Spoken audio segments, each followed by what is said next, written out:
This is a picture from the very first time that I visited an old age home. March 2020, peak of COVID, to deliver medicine. All of these senior citizens gathered around to tell me about their life story. Except one particular instance is still in my mind today. That was a senior citizen that came up to me and just started crying. I didn't know what to do, what to say, or how to react. He told me he was extremely grateful for the medicines that I provided him with. And a senior citizen next to him told me that he was crying because his daughter abandoned him. And every time he sees a young girl like me, it reminds him of his daughter. He told me about how he misses having contact with the younger generation and how now he has no one to share all of his lessons that he's learned over his time with. I felt fulfilled knowing that I was able to bridge this gap for him. This instance is what sparked joy for me in speaking to not only him, but senior citizens in general. And this instance is what helped my service learning journey get to where it is today. Through my service journey, I've realized that service is far more from making impact towards a global challenge. Service is actually about finding yourself, finding inner joy, and learning. That's why I term my service activities service learning. A lot of people shy away from taking part in active service projects due to this simple aspect of complexity. People complicate the basics of service when at the end of the day, service is actually extremely simple. The only three things needed for service are empathy, cooperation, and joy. The first being empathy. Empathy is the core of service. 40% of the girls worldwide are still unenrolled in school because they have to stay at home and work to sustain themselves instead. 1 in 10 of all children worldwide die because of diarrhea. When you hear statistics like this, don't you feel inclined to make a change, whether it's just donating or making an active impact?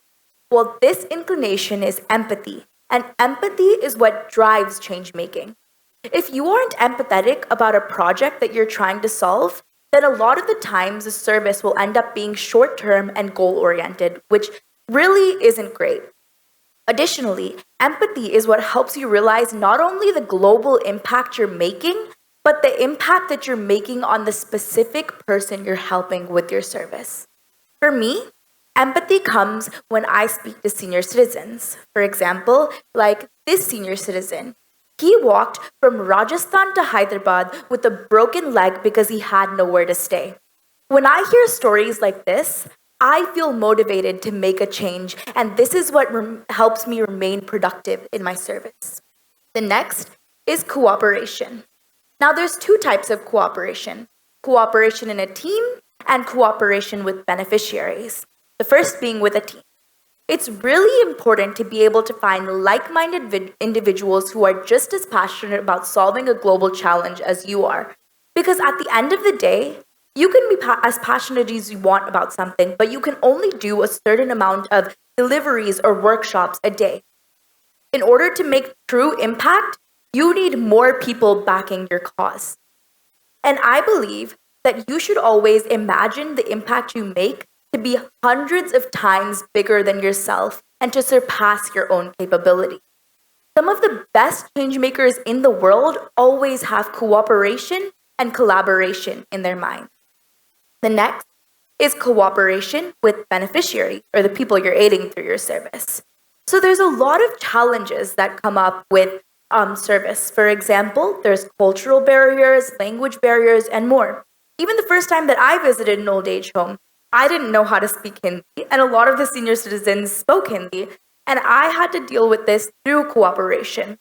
Most of the challenges that come up with service are simply solved with cooperation, and this is what creates great service. The next aspect is joy. Now, as selfless as service seems, the best service is centered around yourself. Because if you're not passionate about a project, then the task that you're doing can very often become long and tedious. And a lot of people even start despising service because of not enjoying what they're doing. Instead, if you actually learn to find joy in service, you will realize that you can make an even more meaningful impact. And this is overall extremely crucial. So, at the end of the day, the only real necessities for service are empathy, cooperation, and joy.